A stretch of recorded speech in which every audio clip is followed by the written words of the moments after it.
Making homemade risotto is definitely a labor of love process, but so worth it.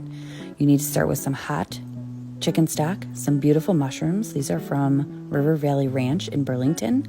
I got cremini and Bella and diced them up and then sauteed them in a pan just until they started to get soft.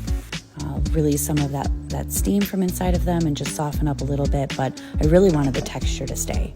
Those went into a bowl on the side, and then into the pan went some onions. And once the onions got soft, I added in the arborio rice. In this step, you're just making sure that the rice gets a little bit of a pan fry on them. They toast up a little bit, and it adds a little nutty flavor to it. I'm just stirring it around so that nothing gets overly browned. Just looking for a light golden color on this. You'll know it's done when it just has that hint of color. You don't want to take it too far. And then you're going to start adding in the liquid. So I'm starting with a little bit of wine, Chardonnay. And here's where the true labor of love process starts on the risotto. I didn't leave my stove for about 30 minutes as I was constantly stirring in the stock. You're going to add stock into this at about a half a cup at a time and wait for it to be fully absorbed before you add in more.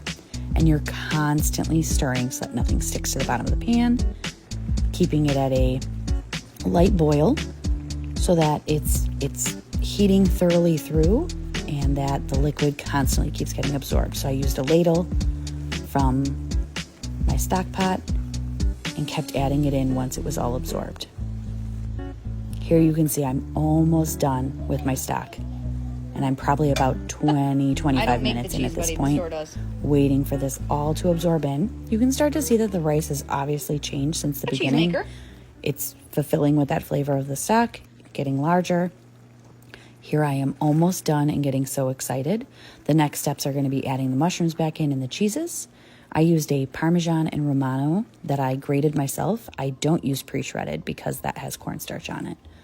But I used even my homemade butter, all of that liquid from the mushrooms back in to add in that additional flavor, and then my pre-shredded, finely shredded cheese, a little bit of parsley, wait for that butter to melt, and this is definitely worth every moment of making it.